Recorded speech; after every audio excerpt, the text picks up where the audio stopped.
Alrighty, fellas. Good morning, good morning, good morning. Bright and early and shiny. How are we doing today, fellas? Happy Monday. What's up, what's up, what's up? Good morning, good morning. This is Stream Recap 98, and we're back on the main account with plenty of donor status, 62,000 encounters in, tons of things to talk about, tons of shiny hunting to do, lots of rare shiny today. This will probably be the first, like, quote-unquote normal stream for honestly the first time in a while. I've been doing so much storyline stuff. I was doing the, like, weird on-the-road stream recap where I did the Team Mister event. This is the first, like, true Patrouski live stream and stream recap for the first time in a while. And first things first, we have a bombshell to cover, guys. I'm gonna be honest now. I'm gonna say this. Whenever I sell off some of my investments, a lot of people go panic. This does not mean the market's gonna crash. This does not mean it's time to go sell everything. As you can see, I still am keeping a lot of my investments here. However, I am selling off a fair amount, like 20 to 40%, maybe 30% or so of my mysterious balls. They've increased so much in value. There might be more getting dropped with an anniversary event or an event in the future. I feel like this was a good time to safely check out of some of them. This could be a good time for some people to buy in, as they might dip a little bit. Obviously, as a lot of people take the time to sell off, I think getting that pure yen and getting that safe investment here is really good. Once again, maybe some people's opportunity to buy the dip. It's really all about, you know, what kind of position you're in at the moment. But this is a lot of Pokeyen. This is a shit ton of Pokeyen, and I'm gonna go ahead and collect it all. So this is gonna be a satisfying. Watch this. I'm at 23 mil right at the moment. Boom. Up to 53 mil. That's my wow. 30 million Pokeyen was just collected. Holy shit. I think that is, I'm pretty sure, I have to remember, I don't remember how much I spent on all of my mysterious ball investments. I might have unironically spent around that amount of Pokeyen, around 30 mil, just to invest in all of these. And now I'm getting that return, plus I have all of these left, you know? Whew, that was the most Pokeyen I've ever gotten from one click. 30 million in one click is wild. That is actually crazy. We have a little bit more to collect. Obviously not nearly as exciting, but that was wild. That was crazy to see. I'm not going to lie. I don't sell off investments very often, so I don't get giant clicks like that very often. Speaking of, what are anniversary chests at? Let's go ahead and check. I'm going to do a little bit more market check today, a little bit more like checking 2012s, for example. I probably want to start investing into those a little bit more. It's pretty soon if possible. Anniversary chests, I feel like they're still too cheap. 44K-ish. Anniversary chests are pretty solid. I like to trickle mine out a little bit when they reach 50K or so, but I don't know. These could really just reach a lot in the future, so I'm going to hang on to all 1,400 of mine for the time being. All right, Ew Gross Anime Man says, what's up, man? I haven't played any Pokemon games since Pokemon Red, and now I'm nuzlocking all 5 regions in PokeMMO. If you cannot play Pokemon since Pokemon Red and then successfully nuzlock all 5 regions in PokeMMO, that would be ridiculously impressive.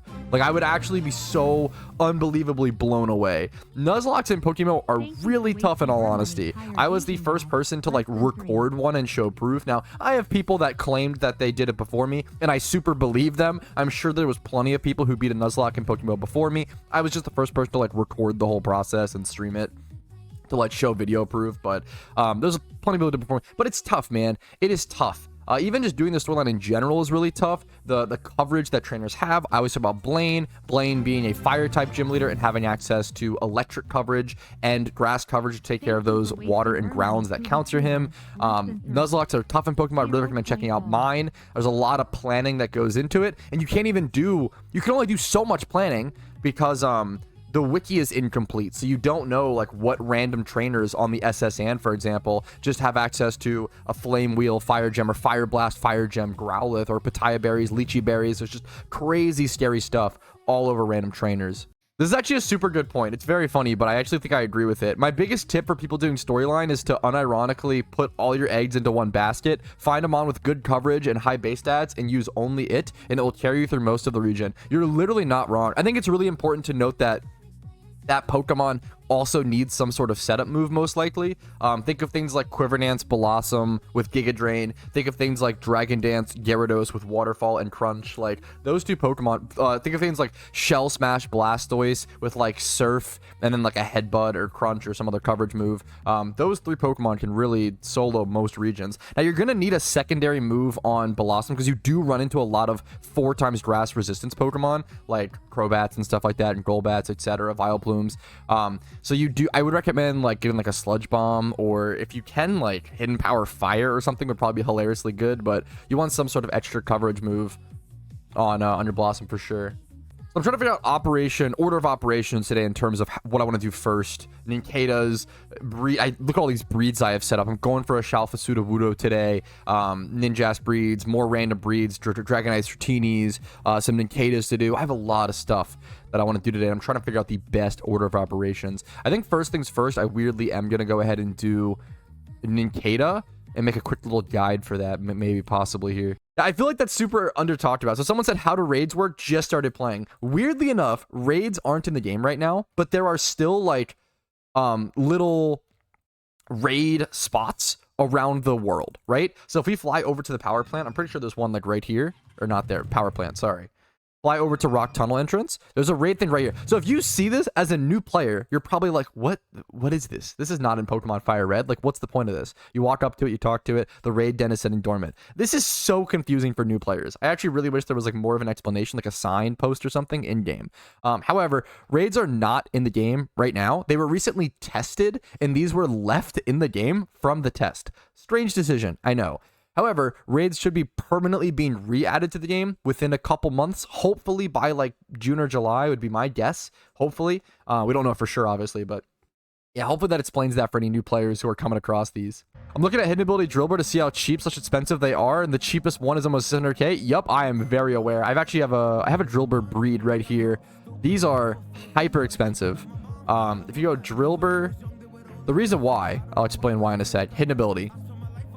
Oh my god, 750k. That's disgusting. Okay, Drilbur is 588. That's still, holy shit. That is actually crazy. The reason why is because hidden ability access Excadrill is really good in PvP. 13% usage, 68% go Mold Breaker, which is its hidden ability access. It's a really good Focus Sash, Mold Breaker, Stealth Rock lead. What Mold Breaker with Stealth Rock allows it to do is it allows it to set up Stealth Rock even through Magic Bounce, which is really good, right?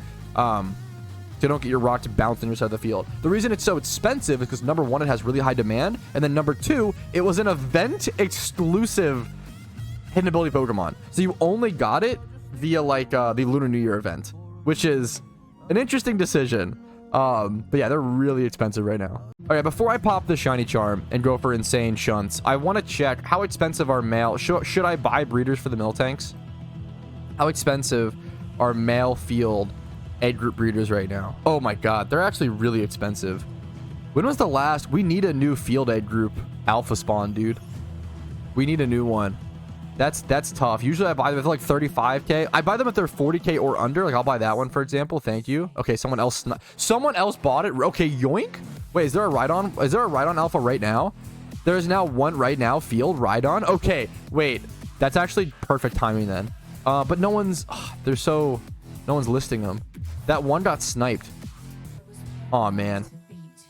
Okay, we'll have to do that afterwards. I'm just going to go ahead and pop Charm, honestly, and get to cooking. We're going to do Ninkeda first. So I'm going to prep this. I'm not going to be able to invite people to this Charm, unfortunately, at the start, because if I'm doing the Ninkeda hunt, kind of has to be solo. We're going to put up the Peepo Jam gift to hide my login. If you've never seen me do the Ninkeda hunt, it's very funky, okay? I'm going to go ahead and pop Charm. Wait, we have to pop Charm on beat. I almost forgot. Chat, not yet. Hold, okay? Hold. If we drop on beat, we get increased shiny luck. This has been confirmed. This is true and real information. Hold. Hold. Thank you, Steve, for 24 months, 2 years. You're a madman. I'll properly thank you in a quick sec. But for now, we've got to focus. Hold. Ready, chat? 3, 2, 1. 100% shiny chance. Unlocked. I've said this once and I'll say it again. I'm not going to lie. I am so excited to break this dry streak because I want to go back to ×5 hordes so bad. I think I switch my mind on this all the time, but I really want to commit 2024 into being a quantity year and going for like a shit ton of ×5 horde shinies. Like, it sucks because rare shinies are much cooler, but I think Casey even said this. You reach a point where if you get enough ×5 hordes shinies, like if you get so many, it becomes just as cool. So like, if I get like 20 ×5 horde shinies, like that in comparison to like one single or like one egg is like pretty impressive, you know? You're saying that 5 months into the year? Hey man, it was supposed to be a wet year, but we had a little bit of a a little bit of a sidetrack situation happen with, you know, I don't know, one little weird hunt, but I think it'll get a lot wetter after I break this dry streak at like 100,000 encounters. Hopefully not. We'll see. Do you keep track of your Shedinja encounters? Yes or no? Yeah, you have to. So for things like eggs and Shedinjas and like certain encounters, you do have to manually add them after doing them because the encounter counter won't track them. So I do try to keep track of them. Now I don't know exactly how many like Shedinjas specifically I've done, to be fair. I think I haven't done that many. I've probably only done around 4 to 6 hours. So I probably have like 500 or so Shedinja encounters. I haven't done that many Shedinja, maybe like 500 to 600 or so. I think this is the last Shedinja right here for this hour. Let me see. I think I did 32.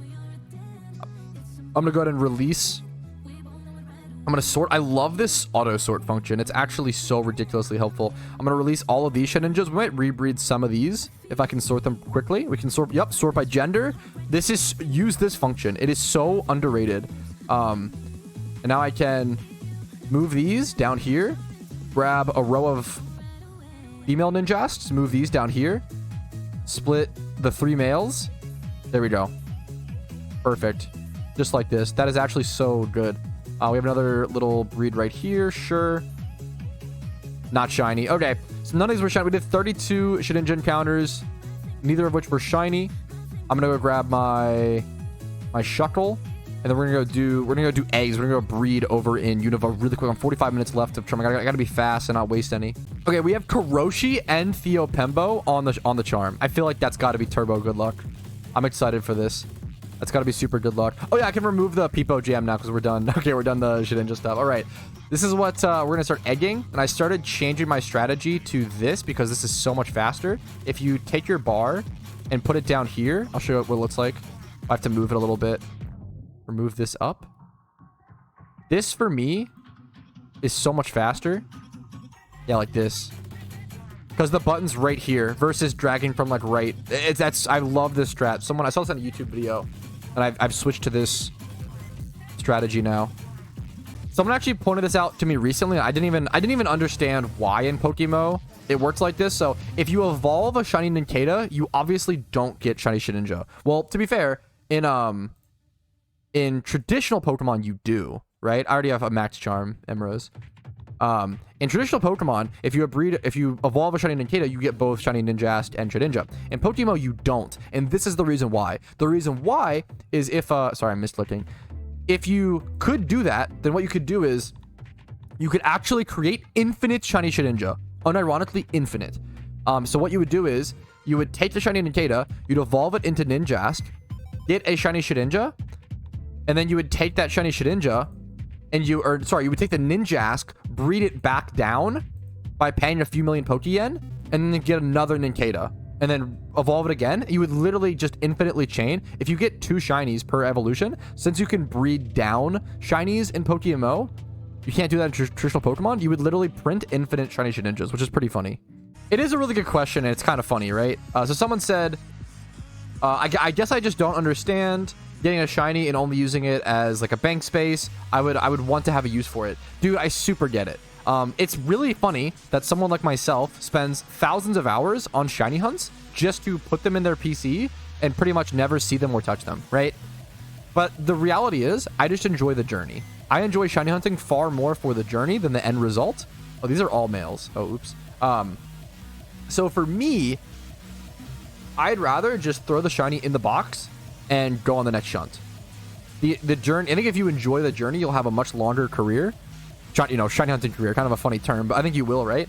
Versus if you only enjoy the outcome. Now, I think it's really cool, and I love when people put a lot of effort and energy. Like, one of my favorite things at shiny ratings is when people, like, get full ribbons on their shinies, IV breed them up, EV train them, get exclusive particle effects. Like, I think that's super cool. And it's kind of funny that I haven't really done that on too many of my shinies. Maybe one day, I like to go back and put some love into my shinies every, like, off-season or so.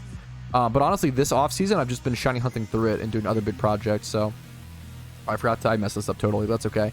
But it's a legitimately good question, and it's a funny thing to, like, think about, right? And if there's gonna be people who, like, number one, prefer not shiny hunting, that's obviously super fair. And then there's some people who, like, will only want to shiny hunt for, like, utility Pokemon. Maybe, like, shiny Torkoal for gym reruns, or, you know, shiny Smeargle for, like, a catching Pokemon. Like, I think it's a really, really cool way to shunt, honestly, and really just shunt however you enjoy it, right? At the end of the day, do whatever you enjoy. Hot take, right? All right, that is the last egg created. There we go, fellas. We got these 3 eggs. We're gonna move these into my party. Why not? We've got these eggs over here. We've got all of our eggs scattered. Let's try to consolidate them into one box. We've got Jimmy Run Team. Let's move this guy down. Move these over to Jimmy Run Team box. Because for whatever reason, my box names are a massive mess right now. I really need to fix that when possible. Same with these. Move these over to Jimmy Run Team. That box is now full. Move this. Then move these over to breed 2, I guess. Sure. All right. Here's my eggs. Move these over. So much to move. What riveting content. All right, there we go. Okay. So I've got how many eggs? That's the important thing. Let's transfer these over. 30 plus 43. 43 eggs were made. Nothing crazy at all, honestly. 43 eggs plus 30 Shedinjas. That's going to be... Oh my god, math. 43 plus 32 plus 801. It's going to leave me with 876. 62,876 is our new encounter counter. All right, here is the setup for the rest of the shunt. I'm going to switch this back really quick. Saw someone say hi, Patrouski. What's up, dude? We got Spinnerack Swarm for single encounters, Breloom for catching, Quagsire just in case of an explosion Pokemon. We're going to head over to Sinnoh. We're going to go do our Honey Tree route, and then we're going to head over to the spot over at Sudowoodo to actually single encounter. So let's see if we can get a rare today, fellas. Okay, that is the end of my shiny charm. Someone said they wanted to see what raid Pokemon I've been prepping and stuff. And I have a bunch of Pokemon that I have prepped. Specifically, I have a bunch of Pokemon that I've been like I have bred. I'll show you. I have a bunch of UTs, right? UT stands for untrained Pokemon. So UTs are Pokemon that are competitive ready or PVM or whatever ready, but they need to be EV trained and XP trained. So like, for example, here is like the Murkrow that I made for raids. Now I haven't EV trained or XP trained any Pokemon in a really long time because I'm super dry in the shiny hunts and I'm trying to end my streak with a rare as opposed to a ×5 forward. But these are all Pokemon that I need to train. So I have like a hidden ability Gliscor, Adamant Gliscor. I have a Yanma over here. I have an Alpha Tyranitar. There's like millions and millions of Pokeyen in this box. Like this Zoroa is probably worth a couple 100k, maybe like 400k. The Larvitar I think is like a couple 100k, maybe like 500k or so. Just like that's like 1 mil alone right there. This is probably a fair bit of Pokeyen. 3x31 Yanma. There's a lot of Pokeyen just sitting here that I haven't been able to train yet, unfortunately. This is a special attack in Cranidos for EV training / XP training at like the best spot in the game. I have a bunch of stuff here. This Arbok, that's really good. Hilariously, Brave Arbok, Gunk Shot, Inenu, why not, for fun. I love building bad comps. There's a bunch of stuff here. This Drilbur is worth a lot of Pokeyen. Jolly Drilbur, 31 speed. With the particle effect, that's super good. Random Typhlosion, extra over here. Aerodactyl. I have a bunch of Mons around here. A bunch of Metagrosses. Metagross is going to be super good for raids. That's super good. Jolly Nature. This is super solid. Solid enough. I plan to like train these up and sell these off when raids release. I'm sure they'll be a lot more popular. Anything else worth talking about? This cool Altaria from Barrels. Bunch of Rotoms. I do a bunch of breeds for profit, and sometimes I'll keep some of them and then EV train them and XP train them up to sell them off. What my favorite money making method in all of PokeMMO, it's not the best money making method, but my favorite money making method personally in all of PokeMMO is buying mediocre comps and then EV training and XP training them and selling them off. So an example of that process would be I would search 20 plus in every stat just like this, and then search for like, let's do adamant nature. That's a really good nature, obviously, right? Litwick's not a physical attacker, so it's not a good example. This Shedinja hilariously is a good example. I could buy the Shedinja for 10k and then go sell that. Why not? Cubone, I could go buy this for 12,500 Pokeyen, train it into a Marowak. Now Marowak's not the most desired, you know, comp in the world, but I've seen Smooge use it, so maybe someone wants it. I would go ahead and buy this. I would EV train it and XP train it, and I would sell it for like 50k minimum. People love to buy. I personally love to buy it too, and like collect. Buying and collecting, this Ninjask is a great example. Go EV train that. I'll just go buy a bunch of socks. Sure, why not? I really enjoy buying mediocre comps like that, UTs, training them up, and then selling them off for like 50k a comp. Like super cheap comps. It's a lot of fun. Here's the food take of the day, okay? I absolutely love a cheese-filled hot dog. My fiance Casey says she hates them because of like the texture. It's like gross to her, which is fair. I get it. Dude, I'm obsessed with a cheese-filled hot dog. There's something so delicious about that cheese just oozing out as you take a bite. I'm a huge fan. I need chat's opinion though. Leave your cheese-filled hot dog takes in the comments, please. That's the most important talking point of today's video, most likely. Yes, that's actually a good question to like talk about. What are some of the most like heavily debated PvP things? Someone said the devs haven't fixed knockoff yet in PokeMMO. Now, knockoff in PokeMMO is 20 base power, right? And they're referring to buffing it to when it got like a huge base power increase and it was spammable and it became really, really broken, right? Knockoff got one of the most broken updates in all of traditional Pokemon. And it was one of the most no downsides, spammable, annoying move in traditional Pokemon. However, we do have a lot of those newer gen updates in PokeMMO, right? The knockoff one isn't a matter of, oh, they just haven't fixed it or haven't updated it. It's a matter of should they update it. And that is one of the most heavily debated topics on the PokeMMO forums.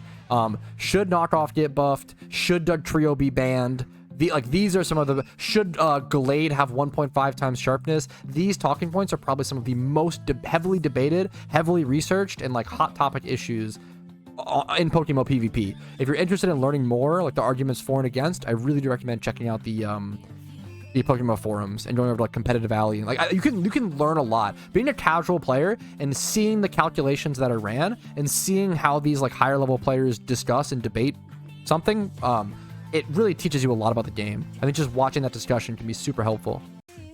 Are dragons going up in price? Planning on getting one. Don't know if it's a good time. Dude, it's tough. I'm gonna be honest. I don't know if lucky red dragons and lucky gold dragons will ever get cheaper. Maybe like slightly. I almost want to go ahead and buy one. There's a lot, to be fair, 56, but like, I'm going to go ahead and bite the bullet, honestly, and buy one on stream right now because I think it's and I'm fucked up by not buying one during the event. I was way too greedy. I didn't buy one during the event, and I should have. The thing that's so interesting about the lucky, the dragons, right? They're the first like big bike vanity to ever be tradable, right? So before these, or not tradable, sorry, not seasonal, right? So before these, we have the Christmas sleigh, right? But that's a seasonal vanity that returns every year. So the price can't get out of hand because it will always go back down to that price every year. Then we have the flaming motorcycle, which is once again a seasonal vanity. So it returns every Halloween. These items will return every year.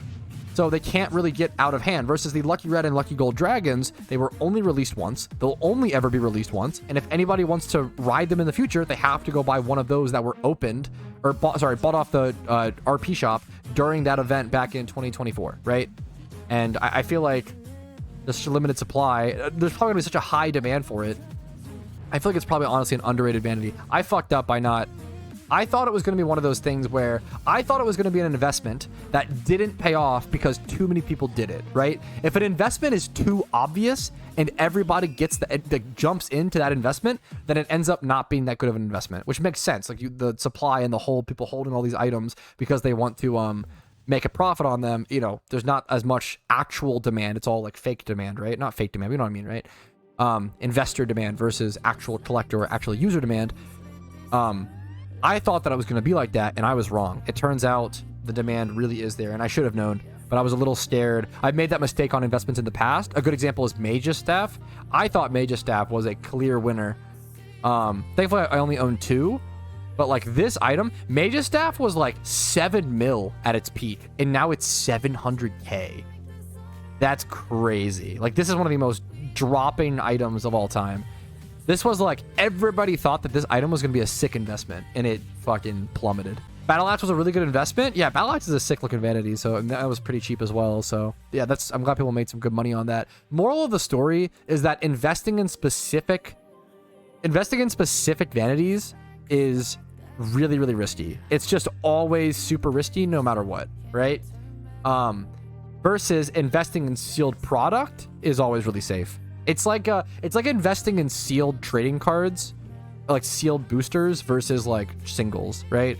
There's just way more risk versus like sealed product will almost always consistently go up over time. So I really do. I can't recommend enough going for sealed product is much safer. It's the safest Pokeyen you'll see in PokeMMO. Like, I think red envelopes were like 4K during the Lunar New Year event. And this was like 4 months ago. So these went from 4K 4 months ago to now they've already doubled in price. That's pretty significant, right? And there's a ton of these, like hundreds you can see here. Yeah, sealed product is still king. Sealed product is absolutely king. I feel like PvP mystery boxes are like one of the biggest mysteries left in PokeMMO. I don't know if there's like a forum post or some sort of like any data collection done on these. I would love for some PokeMMO big PvPer to like do a bunch of PvP, like collect like just like 10 mystery boxes. It would take a while. You have to do like it's every 2 weeks or some shit. I guess if you play different tiers, you could technically, if you got this many points in each tier, 2, 4, 6, but this is so much PvP. You could technically get like 9 in 14 days, but that would be, I don't even know if you could time-wise. This would be so much PvP. I think it takes like 60 to 80 games just to get this. So you'd have to like double that plus more. You'd have to play like, oh my God. You'd have to play like 150 games in each tier. I don't think it's possible. That's crazy. But I would love to start trying to get some of these. Can you buy them off the GTL actually? Are they tradable? Oh, shit. Okay, well, video idea, boys. I can only do this because of donations that people give me. So, well, don't go donate me stuff, but I'm basically thank you for those who do donate me stuff because now I can research, okay? I'm buying these all for research. I've literally never seen Legacy. What the fuck is in that? This is like, these are mechanics that even I don't know that much about. What the hell is this? PvP Mystery Box Legacy. Don't get a twisted gamble. No, you should not open these. I'm doing this for science. You guys should not waste your money. What is this? I'm so tempted. 15 mil. Holy shit, what a waste. It's not gambling, it's research? Yeah, this is research. So someone asked, Pat, in your opinion, how long does it take for sealed products to rise in price? Something like Pumpkin Goodie Bag 2023, for example. The really boring answer is that it just depends on a million factors. I can't possibly answer this question because it just depends on a million factors. Generally, I would say that from a bottom out price, sealed products will usually double in value within around, I want to say 6 months, maybe a year, like 6 to 12 months. But that's like at the first initial. So like lucky envelopes, for example. Or not lucky, red envelopes were like 4K during the event, and now they're like 8,500. That's a really easy example, and that happens quite a bit. Where like anniversary chests were 20K during the event. Now this is like 2 years or some shit. They were like 20K during the event, and now they're like 18 to 20, and now they're like 45, 50K pretty consistently. I think usually around 6 to 24 months. It's a big time frame. Sealed product will double price, but it's just so dependent. Like you have to factor in, okay, what vanities. The reason why sealed product becomes expensive is very similar to trading cards, right? There has to be a demand for one of the vanities or items within that sealed product, right? So it just depends, like what vanities are in the sealed product. It depends on what year it came out. It depends on how much supply came into the game. It depends on how many people played the event during that time. It depends on how many people are playing the game right now, how much demand there is for that item. Depends on how good the vanities look. Like, there's a million factors that come into like what price, like at what how long will it take for a sealed product to go up in value or reach like 100% increase or something like that. It's just going to be individually, it's going to be dependent per each individual sealed product, and it really comes down to your own assessment of what's good to invest in and what's not. And I like to try to provide information, try to say like, oh, like 20,000 people were playing for this event or whatever, or like, you know, this event. Like, I always check for like, a good piece of data to check is how many Pokemon or how many things of that item are available. I do this a lot for 2012 Pokemon. 2012 Pokemon have such a small supply, for example, that there is only 116 2012 Pokemon listed on the GTL at all right now. I think that's a really important thing to factor in, is just the supply. There's a lot of things to factor in, and it really comes down to personal assessment and understanding what things to look for. What gym are you on your Shiny Only account? Dude, I finished it. I am ready to restart that challenge, which is funny. I finished Kanto. Yeah, that account can actually move over to Unova and continue his challenge, which is cool. Alrighty, thank you guys for watching. I've been live for about 4.5 hours today, and I'm gonna go ahead and probably call it there. It's been a good one. We got a lot of shiny hunts. We played a PvP game. We collected an insane amount of Pokeyen. We didn't get a shiny. We did a bunch of stuff today. I made an Shedinja Shunting guy. We did a ton of stuff. Had a lot of fun. Answered a lot of questions. Talked a lot of topics. And that's going to be it. Like the video if you enjoyed it. Dislike if not. Subscribe to the channel for daily PokeMMO videos. I upload every single day. I stream 4 times a week, Monday through Thursday at 12 p.m. ET on YouTube and on Twitch. Discord's down below if you're interested in that. If you want to go above and beyond and support the channel, YouTube memberships, Twitch Primes, Twitch subs, and PayPal/Venmo really do allow me to make the amount of content that I make. So thank you guys so much. Have a great day. I'll see you later. Peace, Reno. Hey, thanks so much for watching the entire video all the way to the end. I really appreciate that, and I hope it was a positive asset to your day. And I also want to quickly say extra thank you to everybody whose name is on this list and goes above and beyond and allows me to do what I do. Thank you very much. Have a good one.